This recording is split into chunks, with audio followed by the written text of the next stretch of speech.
बिस्मिल्लाहिर्रहमानिर्रहीम। अस्सलाम वालेकुम स्टूडेंट्स। 9th क्लास आपके बायोलॉजी के चैप्टर नंबर 5 का आज लेक्चर नंबर 2 है बेटा, और आपका टॉपिक है इंटरफेज। आज हम इंटरफेज को डिटेल से देखेंगे। इसको डिटेल में बताने से पहले आपका ओवरऑल जो टॉपिक चल रहा है वो है बेटा सेल साइकिल। ठीक हो गया, जिसकी आपने तारीफ की थी प्रीवियस लेक्चर में कि सेल साइकिल क्या है। ये उन तमाम वाक़यात का सिलसिला है जिसमें एक सेल अपने पैदा होने से लेकर माइटोसिस के ज़रिए नए सेल पैदा करता है। इसको सेल साइकिल कहते हैं। इंग्लिश में आपने तारीफ की थी कि cell cycle is the series of events from the time a cell is produced until it complete mitosis and produces new cells. और ये जो सेल साइकिल है इसका एक मरहला जो कि 90% होता है और बड़ा मरहला है, ज़्यादातर टाइम लेता है, 90% होता है, उसका नाम इंटरफेज है। और सेल साइकिल का दूसरा मरहला 10% होता है, निस्बतन छोटा मरहला होता है, उसका नाम एमोफेज होता है। उसका नाम एमोफेज होता है या माइटोटिक फेज होता है। और ये वो फेज होता है जिसमें सेल तकसीम हो जाता है। ये वो फेज है जिसमें सेल तकसीम हो जाता है और 10% होता है। जबकि इंटरफेज वो मरहला होता है जिसमें सेल अपने आप को तकसीम होने के लिए क्या करता है बेटा, प्रिपेयर करता है, तैयार करता है। तो याद रखिएगा, इंटरफेज सेल साइकिल का मरहला है। इंटरफेज 90% टाइम लेता है, लिहाजा सेल साइकिल का बड़ा मरहला इंटरफेज है। और यहाँ पे सेल अपने आप को तकसीम होने के लिए तैयार करता है, तकसीम नहीं होता बल्कि आप अपने आप को तकसीम होने के लिए तैयार करता है। और इस दौरान सेल की मेटाबॉलिक सरगर्मियाँ यानी कि केमिकल रिएक्शन अरूज पर होते हैं। केमिकल रिएक्शन ज़्यादा क्यों हो रहे हैं? क्योंकि सेल ने अपने बहुत सारे काम करने होते हैं। ठीक हो गया बेटा। तो डेफिनेशन आपने प्रीवियस लेक्चर में की थी, मैं दोबारा बता देता हूँ। It is the phase of the cell cycle in which cell prepare itself for division, and here the metabolic activities of the cells are very high because cells is doing many functions, and it is a relatively larger period of the cell cycle and it takes about 90% of the total time of the cell cycle. आज हम इसको detail से देखते हैं। जो interphase है it is divided into 3 phases। Interphase के 3 मराहल होते हैं। इंटरफेज के कितने मराहल हैं? 3। एक G1 फेज होता है, एक S फेज होता है और एक G2 फेज होता है। तो यहाँ पे आप फेज भी लिख लें। G1 फेज है, S फेज है और G2 फेज होता है। सो कितने फेजेस हो गए? इंटरफेज के मजीद 3 मराहल हैं, G1 फेज, S फेज और G2 फेज। G1 का मतलब होता है फर्स्ट गैप, S का मतलब होता है सिंथेसिस फेज और G2 का मतलब second gap. Second gap, S synthesis phase और G1 का मतलब होता है फर्स्ट गैप। तो आज हम इन 3 को देख लेते हैं। तो एक शॉर्ट क्वेश्चन आपसे पूछा जाएगा, इंटरफेज की तारीफ करें और इसके 3 मराहल के नाम लिखें। फिर अलग अलग शॉर्ट क्वेश्चन होगा, G1 फेज क्या है, अगला शॉर्ट क्वेश्चन होगा S फेज क्या है बेटा, और अगला जो शॉर्ट क्वेश्चन होगा वो होगा G2 फेज क्या है। तो आज हम 3-4 शॉर्ट क्वेश्चन कवर करेंगे। अब हम देखते हैं कि G1 फेज क्या होता है। फर्स्ट गैप का जो फेज है ये क्या होता है। तो इसमें 4 चीज़ें होनी हैं, ठीक है। सो after its production a cell starts its cell cycle in G1 phase, और during this phase ये चीज़ें होती हैं। पहली बात जो आपने बेटा सीखनी है, यहाँ पे याद करनी है कि एक सेल जब बनता है तो वो सेल कहता है कि मैंने भी आगे सेल पैदा करने हैं। तो उसके लिए सबसे पहले उसको क्या करना पड़ेगा, उसको तैयार होना पड़ेगा। उस सेल को इंटरफेज के मरहले में से गुजरना होगा। और सबसे पहले जो इंटरफेज में मरहला आता है वो G1 आता है। तो जब एक सेल बन जाता है, जब एक सेल प्रोड्यूस हो जाता है, तो वो सेल अपनी प्रोडक्शन के बाद सबसे पहले G1 से गुजरता है। याद रखिएगा, 2 तरीके से आपसे पूछा जाएगा कि इंटरफेज का पहला मरहला कौन है, G1 फेज है, या कहेगा कि एक सेल बनने के बाद अपनी ज़िंदगी अपना सेल साइकिल किस मरहला से शुरू करता है? आपने कहना है G1 phase. So after its production a cell start its cell cycle in G1 phase. एक सेल बनने के बाद अपनी ज़िंदगी कहाँ से शुरू करेगा? G1 के फेज से, G1 के मरहला से, G1 की स्टेज से शुरू करेगा। अब G1 इसमें सेल क्या क्या करेगा? है तो तैयारी का मरहला, G1 भी तैयारी का है, S भी तैयारी का है और G2 मरहला भी तैयारी का मरहला है, क्योंकि तीनों इंटरफेज के मराहल हैं और इंटरफेज में सेल अपने आप को तकसीम होने के लिए तैयार करता है। सो G1 में वो क्या क्या तैयारी करता है? G1 में 4 काम होते हैं। कितने काम बेटा? 4 काम। पहला काम देखिए, cell increases its supply of protein. Cell अपने अंदर प्रोटीन की दस्तयाबी को बढ़ा लेता है। सेल की जो प्रोटीन की सप्लाई है वो ज़्यादा हो जाती है। तो G1 में जो पहला काम हो रहा है बेटा, cell increases its supply of protein. Cell अपनी प्रोटीन की दस्तयाबी को, सप्लाई को इंक्रीज कर देता है। दूसरा काम, increases the number of its organelle. ये जो सेल होता है अपने अंदर ऑर्गेनेले की तादाद को भी बढ़ा देता है। सेल अपने अंदर ऑर्गेनेले की तादाद को भी बढ़ा देता है। अब मैं ऑर्गेनेले के बारे में बच्चों को बता दूं। ये देखिए बेटा, ये एक सेल है। सेल के अंदर ये एक सेल है और सेल मैंने प्रीवियस लेक्चर में बताया था, ये सेल वो छोटी चीज़ है जो हमारी स्ट्रक्चर भी बनाता है और हमारे काम भी करता है। ठीक हो गया? तो ये हमारा स्ट्रक्चरल यूनिट है और ये हमारा फंक्शनल यूनिट है। इसका मतलब ये होता है कि जो जानदार चीज़ें हैं ना, उनको बनाने वाला भी सेल है और उनके काम करने वाला भी सेल होता है। ठीक हो गया? अब सेल को जब अंदर से देखते हैं, सेल के अंदर छोटे छोटे ऑर्गेनेले होते हैं। अब वो ऑर्गेनेले क्या है आपने समझना है कि सेल के अंदर छोटी छोटी स्ट्रक्चर्स होती हैं, छोटी छोटी साख्तें होती हैं। ये न्यूक्लियस है। ठीक हो गया? ये माइटोकॉन्ड्रिया है। ये क्या है? माइटोकॉन्ड्रिया है। ये एंडोप्लाज्मिक रेटिकुलम है। ये एंडोप्लाज्मिक रेटिकुलम है। और उसके बाद ये क्या है? राइबोसोम्स हैं। ये क्या बना रहा हूँ मैं? राइबोसोम्स बना रहा हूँ। ये न्यूक्लियस, ये माइटोकॉन्ड्रिया, ये राइबोसोम, ये एंडोप्लाज्मिक रेटिकुलम। ये सेल के अंदर छोटी छोटी साख्तें पाई जाती हैं। उन छोटी छोटी साख्तों का एक ख़ास काम होता है। माइटोकॉन्ड्रिया का काम एनर्जी बनाना, न्यूक्लियस का काम विरासत को कंट्रोल करना, सेल की एक्टिविटीज़ को कंट्रोल करना, जेनेटिक्स को कंट्रोल करना। तो ये न्यूक्लियस का काम है। उसके बाद राइबोसोम का काम प्रोटीन बनाना होता है। तो मुख्तलिफ स्ट्रक्चर्स होती हैं सेल के अंदर, जिनको ऑर्गेनेले कहते हैं। सेल के अंदर छोटी छोटी साख्तें पाई जाती हैं जो एक मखसूस काम करती हैं, उनको ऑर्गेनेले कहते हैं। अब G1 का जो मरहला है बेटा, G1 का जो मरहला है उसमें सेल अपने अंदर इन्हीं ऑर्गेनेले की तादाद को बढ़ा लेता है। माइटोकॉन्ड्रिया की तादाद को बढ़ा लेगा और राइबोसोम की तादाद को बढ़ा लेगा।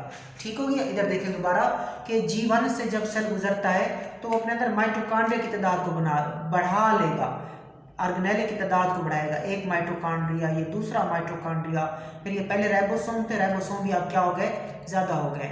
सो G1 के मरहला में पहले तो सेल अपनी प्रोटीन की दस्तयाबी को बढ़ा देता है। प्रोटीन ज़्यादा हो जाती है सेल के अंदर, प्रोटीन सेल के अंदर ज़्यादा हो जाती है। इसके बाद ये ऑर्गेनेले की तादाद को भी क्या करता है? बढ़ा देता है। और ऑर्गेनेले में माइटोकॉन्ड्रिया भी तादाद में बढ़ जाते हैं सेल के अंदर और राइबोसोम भी तादाद में बढ़ जाते हैं। अब एक जनरल नॉलेज का मतलब सवाल है, सिंपल सी बात है कि सेल के अंदर प्रोटीन ज़्यादा आ गई है, सेल के अंदर ऑर्गेनेले भी ज़्यादा हो गए, तो क्या होगा? सेल का साइज़ बड़ा हो जाएगा। पहले अगर इतना था तो अब सेल का साइज़ क्या हो जाएगा? बड़ा हो जाएगा। क्यों? क्योंकि उसके अंदर प्रोटीन भी आ गई है, उसके अंदर ऑर्गेनेले की तादाद भी है, उसके ऑर्गेनेले के जो नंबर्स हैं लाइक माइटोकॉन्ड्रिया और राइबोसोम, उनकी तादाद भी बढ़ गई है। जब ये सारी चीज़ें ज़्यादा हुई हैं तो ओवरऑल सेल का जो साइज़ है वो बढ़ जाता है और इसको बोलते हैं सेल ग्रोज इन साइज। तो क्या क्या हुआ? सेल अपनी प्रोटीन की दस्तयाबी को बढ़ा लेगा, सेल अपने अंदर ऑर्गेनेले की तादाद को बढ़ाएगा। ऑर्गेनेले कौन कौन है? माइटोकॉन्ड्रिया और राइबोसोम, उनकी तादाद को, ऑर्गेनेले की तादाद को सेल इंक्रीज करेगा। उसके बाद जब ये सारी चीज़ें इंक्रीज होंगी, प्रोटीन इंक्रीज होगी, ऑर्गेनेले इंक्रीज होंगे, माइटोकॉन्ड्रिया राइबोसोम इंक्रीज होंगे, तो सेल का साइज भी क्या हो जाएगा? अब छोटे से वो सेल बड़ा हो जाएगा। तो ये 3 चीज़ें होंगी, चेंजेस होगी G1 फेज में। आगे क्या होगा? अब चौथी चीज़ जो होगी वो एंजाइम तैयार किए जाएंगे। सेल के अंदर क्या तैयार किए जाएंगे? एंजाइम्स तैयार किए जाएंगे। मैं एंजाइम्स के बारे में भी बच्चों आपको बता देता हूँ। एंजाइम्स प्रोटीन्स होते हैं बेटा। एंजाइम्स क्या होती हैं? एंजाइम्स प्रोटीन होते हैं। एंजाइम्स के जीवन के मरहला के दौरान सेल एंजाइम भी तैयार करता है। सेल क्या तैयार करता है? एंजाइम्स भी तैयार करता है। मैं बच्चों को बता दूं एंजाइम्स क्या होते हैं बेटा। ये प्रोटीन्स होते हैं। एंजाइम प्रोटीन से बने होते हैं, ज़्यादातर एंजाइम प्रोटीन से बने होते हैं और ये केमिकल रिएक्शन की रफ्तार को बढ़ाते होते हैं। हमारे सेल्स के अंदर केमिकल रिएक्शंस होते हैं और उन केमिकल रिएक्शन से एनर्जी भी बनती है जिससे हमारे सारे काम होते हैं और भी हमारी ज़रूरी चीज़ें इन केमिकल रिएक्शन से बनती हैं। इन केमिकल रिएक्शन की रफ्तार बड़ी स्लो होती है, उनको तेज़ कौन करते हैं? एंजाइम्स। सो केमिकल रिएक्शन की रफ्तार को तेज़ कौन करते हैं? एंजाइम्स। और एंजाइम्स क्या होते हैं? प्रोटीन्स। तो G1 के मरहला में एंजाइम भी तैयार किए जाते हैं। सो देखिएगा बेटा, दिस फेज का मतलब वही चल रहा है G1 phase. So this phase यानी कि G1 phase is also marked by the synthesis of various enzymes. कि G1 के मरहला में मुख्तलिफ किस्म के एंजाइम्स भी बनते हैं that are required in the next phase, जो अगले मरहला में चाहिए होते हैं, जो कि अगले मरहला में चाहिए होते हैं। और आपको पता है G1 के बाद जो अगला मरहला है बेटा वो S फेज होता है। G1 के बाद अगला मरहला क्या होता है? S phase. याद रखिएगा G1 में एंजाइम्स बन जाते हैं। E का मतलब एंजाइम समझना है आपने। और एंजाइम काम कब करेंगे? काम अगले मरहला में करेंगे। अगला मरहला कौन सा है G1 के बाद? S फेज या सिंथेसिस फेज है। सो याद रखिएगा G1 के मरहला में मुख्तलिफ किस्म के, वेरियस का मतलब होता है मुख्तलिफ किस्म के एंजाइम्स भी बनते हैं दैट आर रिक्वायर्ड, जो ज़रूरत होती है, जिनको जो रिक्वायर्ड होते हैं इन द नेक्स्ट फेज, अगले मरहला में। और उस अगले मरहला का नाम क्या होता है? S फेज होता है। क्यों चाहिए होते हैं अगले मरहला में? For duplication of chromosome. S phase में याद रखना क्रोमोसोम डबल होते हैं और क्रोमोसोम को डबल करने के लिए क्या चाहिए होते हैं? एंजाइम चाहिए होते हैं। वो एंजाइम कब बन जाते हैं? G1 में बन जाते हैं। सो S फेज में क्रोमोसोम ने होना है डबल, DNA ने होना है डबल, उनकी सिंथेसिस होनी है क्रोमोसोम की। सिंथेसिस का मतलब होता है बनना, बनाना।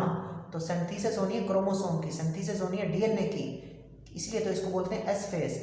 और उस DNA को डबल करने के लिए, क्रोमोसोम को डबल करने के लिए एंजाइम चाहिए होते हैं। वो एंजाइम कब तैयार हो जाते हैं? G1 में तैयार हो जाते हैं। तो आपने क्लियर किया G1 का मरहला। चौथा पॉइंट दोबारा देख लें कि this phase is also marked by the synthesis of various enzyme that are required in the next phase. और नेक्स्ट फेज कौन है G1 के बाद? S phase for the duplication of chromosome. और S फेज में क्रोमोसोम की क्या होगी? डुप्लीकेशन होगी, यानी कि क्रोमोसोम को डबल किया जाएगा, यानी कि क्रोमोसोम की कापियाँ तैयार की जाएंगी। ठीक है, उर्दू में क्या कहेंगे कि इस मरहला में, G1 के मरहला में मुख्तलिफ किस्म के एंजाइम्स भी बनते हैं, जो एंजाइम अगले मरहला के लिए चाहिए, S फेज के लिए चाहिए, जहाँ पर वो एंजाइम जाके S फेज में क्रोमोसोम को क्या करेंगे? डबल करेंगे। बनते कब एंजाइम? एंजाइम बनते हैं G1 में और क्रोमोसोम कब डबल होते हैं? S फेज में। ठीक हो गया। इसको डायग्राम से देख लेते हैं। ये बेटा, ये एक आपके पास सामने डायग्राम है और ये क्या दिखाया गया है? This is eukaryotic cell cycle. Eukaryotic का सेल साइकिल है। मैं थोड़ा सा बता दूं आपको, यूकैरियोटिक सेल साइकिल का क्या मतलब होता है। यानी कि ये वो सेल है जिसका न्यूक्लियस वाज़े होता है। याद रखिएगा बच्चों, वो सेल जिसका न्यूक्लियस वाज़े हो उस सेल को बोलते हैं यूकैरियोटिक सेल। एक और सेल होता है उसका न्यूक्लियस वाज़े नहीं होता, उसको बोलते हैं प्रोकैरियोटिक सेल। ये यूकैरियोटिक सेल है और उसका ये सेल साइकिल है। और याद रखना, कोई भी सेल बनने के बाद अपनी ज़िंदगी किस फेज से शुरू करता है? G1 से शुरू करता है। कोई भी सेल प्रोडक्शन के बाद, बनने के बाद अपनी ज़िंदगी किससे शुरू करता है? G1 से। वहाँ पे हमने 4 चीज़ें देखी हैं। कितनी चीज़ें देखी हैं? 4 चीज़ें देखी हैं, जो कि इसमें आपने कहा प्रोटीन की सप्लाई बढ़ाता है सेल, ऑर्गेनेले की तादाद को बढ़ाता है, सेल साइज में बड़ा हो जाता है और सेल वो एंजाइम भी तैयार करता है जो अगले मरहला S फेज में काम आएंगे और वहाँ जाके क्रोमोसोम को, DNA को डबल करेंगे। G1 को यहाँ से भी देख लेते हैं। तो ये एक सेल है बेटा, ये एक सेल साइकिल पूरा करेगा। तो जब भी एक सेल बनता है तो सबसे पहले वो G1 के मरहला से अपनी ज़िंदगी शुरू करता है। और G1 का जो मरहला इंटरफेज का पहला मरहला है। और इसमें क्या क्या होता है? Synthesis of protein. आपने पढ़ा कि इसमें प्रोटीन की सप्लाई को सेल बढ़ा देता है, वही बात आ गई। सिंथेसिस ऑफ ऑर्गेनेले, वहाँ पर भी आपने कहा सेल ऑर्गेनेले की तादाद को बढ़ा देता है। और ग्रोथ इन साइज, जब ये प्रोटीन सेल बनाता है जब वो ऑर्गेनेले बनाता है तो सेल का साइज ऑटोमेटिकली क्या हो जाता है, बड़ा हो जाता है। तो वही बातें जो आपने वहाँ पे भी पढ़ी कि यहाँ पे cell increases the supply of protein, यहाँ लिखा है सिंथेसिस ऑफ प्रोटीन, प्रोटीन बनती है, सिंथेसिस ऑफ ऑर्गेनेले, ऑर्गेनेले बनते हैं, ऑर्गेनेले कौन कौन, माइटोकॉन्ड्रिया और राइबोसोम्स। उसके बाद सेल क्या हो जाएगा, बड़ा हो जाएगा। जीवन आपने क्लियर कर दिया। आगे सुनिए, एस फेज है और एस का मतलब होता है सिंथेसिस। एस का मतलब सिंथेसिस और सिंथेसिस का मतलब होता है बनाना, कोई चीज सिंथेसाइज करना, कोई चीज बना लेना। सो एस फेज देखते हैं, इसमें क्या होती है, कोई चीज बनती है। क्या चीज बनती है, क्रोमोसोम बनते हैं। पहले क्रोमोसोम एक होता है, वो डबल हो जाते हैं। पहले एक उसका एक आर्म होता है, उसका एक बाजू होता है, उसका एक क्रोमाटिड होता है, फिर वो डबल हो जाते हैं। ठीक हो गया। तो एस फेज देखना है आपने। एस फेज का मतलब सिंथेसिस फेज है। ओके, इन दिस, ये दूसरा मरहला है, ये इंटरफेज का दूसरा मरहला है। पहला जीवन था, अब ये एस फेज है, दूसरा मरहला है। और आपको पता है इसमें क्रोमोसोम डबल होंगे। In this phase cell duplicates its chromosome. इस मरहला में सेल डुप्लीकेट करता है। डुप्लीकेट का मतलब है डबल करना, कॉपी बनाना, किसकी, क्रोमोसोम्स की। सो एस फेज क्लियर कर लें। एस का मतलब सिंथेसिस। आपने समझना है कि जब भी एस फेज होगा इसमें कोई ना कोई चीज़ सिंथेसाइज होगी, इसमें कोई ना कोई चीज़ बनेगी। क्या बनेगी, क्रोमोसोम की कापियाँ बनेगी, डीएनए की कापियाँ बनेगी। सो देखें, मैं आपको समझा देता हूँ। ये क्रोमोसोम है, ये क्या दिखाया गया आपको, क्रोमोसोम, और उसमें कितने आर्म्स हैं, उसके कितने हिस्से हैं, एक, और उसको बोलते हैं क्रोमाटिड। क्रोमा, उसका जो आर्म होता है, क्रोमोसोम का जो आर्म होता है, उसको क्या नाम देते हैं, क्रोमाटिड। क्रोमाटिड। तो पहले कितने थे, एस फेज से पहले उसके पास एक बाजू होता है, उसके पास एक आर्म होता है, जिसको क्रोमाटिड कहते हैं। कितने होते हैं, एक। उसके बाद वो कहाँ से गुजरता है, एस फेज के मरहला से गुजरता है। पहले एक था, अब कितना हो गया, एक और भी आ गया है। पहले एक था, अब एक और भी आ गया है। तो अब वाला जो क्रोमोसोम है, ये भी क्रोमोसोम है, इसके पास एक क्रोमाटिड है। और उसके बाद अब जो क्रोमोसोम है उसके पास कितने क्रोमाटिड है, एक ये और एक ये है। सो अब दो क्रोमाटिड हो गए। तो क्रोमोसोम क्या करता है, डुप्लीकेट करता है। किस फेज में, एस फेज में। और इसको डबल करने वाले कौन होते हैं, एंजाइम्स होते हैं। और एंजाइम्स कब बने थे, जीवन में बने थे। तो इसको डबल करने वाले एंजाइम होते हैं, और एंजाइम कब बने थे, जीवन में बने थे। और ये कौन सा मरहला है, एस फेज है। इसमें क्या हुआ, क्रोमोसोम डबल हो गए। पहले वो एक क्रोमाटिड पे मुश्तमिल था, अब वो कितने क्रोमाटिड पे मुश्तमिल हो गया है, दो क्रोमाटिड पे। इनको बोलते हैं, ये जो ये होता है इसको बोलते हैं आर्म्स, आर्म, और आर्म को बोलते हैं क्रोमाटिड्स। ओके, सो एस फेज में क्रोमोसोम डबल होते हैं, क्रोमोसोम अपनी कापियां तैयार करते हैं। एज ए रिजल्ट, जिसके नतीजे में each chromosome consist of 2 sister chromatid. तो ये वो मरहला होता है जिसमें क्रोमोसोम अपनी कापियां तैयार करते हैं, जिसके नतीजे में जो क्रोमोसोम होता है वो कितने क्रोमाटिड्स पर मुश्तमिल हो जाता है, 2 क्रोमाटिड्स पर मुश्तमिल हो जाता है। जब उसकी कापी बनेगी तो एक क्रोमाटिड से क्रोमोसोम के कितने क्रोमाटिड्स हो जाएंगे, 2। ओके बेटा, एस फेज क्लियर किया आपने कहना ये वो मरहला है जिसमें क्रोमोसोम अपनी कापियां तैयार करते हैं, क्रोमोसोम डबल होते हैं, जिसके नतीजे में एक क्रोमोसोम 2 क्रोमाटिड पर मुश्तमिल हो जाता है। पहले एक था, फिर उसने कापी तैयार की, जिसके नतीजे में क्रोमोसोम 2 क्रोमाटिड पर मुश्तमिल हो जाता है। अब हम चलते हैं आखिरी मरहला की तरफ, जो कि G2 का मरहला है। तो ये देख लें आप, इंटरफेज का पहला मरहला G1 फेज था, फर्स्ट गैप बोलते हैं उसको। फिर एस फेज था, उसको सिंथेसिस फेज बोलते हैं। फिर सेकंड गैप यानी कि G2 फेज, लास्ट है G2 फेज। अब G2 फेज में क्या होता है, in the G2 phase cell prepare protein that are essential for mitosis, mainly for production of spindle fibres. बस ये यहाँ तक G2 कवर हो चुका है कि G2 वो मरहला है जिसमें सेल प्रोटीन्स बनाता है। सेल क्या बनाता है, सेल प्रोटीन बनाता है। और वो प्रोटीन क्या होती हैं, एसेंशियल होती हैं। एसेंशियल का मतलब ज़रूरी होती हैं, किसके लिए, माइटोसिस के लिए। माइटोसिस सेल की तकसीम का नाम है। और माइटोसिस में वो प्रोटीन क्या बनाएगी, स्पिंडल फाइबर बनाएगी। नेक्स्ट जब हम लेक्चर आगे चलेंगे तो इन चीज़ों को भी हम समझ लेंगे, हमें इन चीज़ों की समझ आ जाएगी। फिलहाल आपको इतना पता हो कि G2 के मरहला में प्रोटीन्स बनती हैं। पहली बात, G2 के मरहला में प्रोटीन्स बनती हैं, G1 में भी प्रोटीन बनती हैं, लेकिन G2 में जो प्रोटीन्स बनती हैं वो माइटोसिस के लिए ज़रूरी होती हैं। और मेटासिस में वो प्रोटीन क्या बना देती हैं, स्पिंडल फाइबर बनाती हैं। बस आपको इतना पता हो कि G2 वो मरहला है, G2 फेज वो मरहला है जिसमें सेल प्रोटीन बनाता है और वो प्रोटीन माइटोसिस के लिए ज़रूरी होती हैं और वहाँ पे माइटोसिस में जाके वो प्रोटीन क्या बनाएंगी, स्पिंडल फाइबर। बाकी स्पिंडल फाइबर ये जो है ये आप नेक्स्ट जो लेक्चर्स होंगे उसमें आपको समझ आ जाएगी। सो G2 फेज के लिए आप कवर करें कि here the cell prepare the protein and proteins are essential for mitosis, mainly for production of spindle fiber. You should remember and understand one thing, that in G2 phase cell prepare protein and protein are essential for mitosis, and in mitosis these protein will form spindle fiber. तो ये बेटा आपका आज का lecture था G2 phase, then S phase and G1 phase, और overall आपने cover किया इंटर फेज। अल्लाह हाफिज़।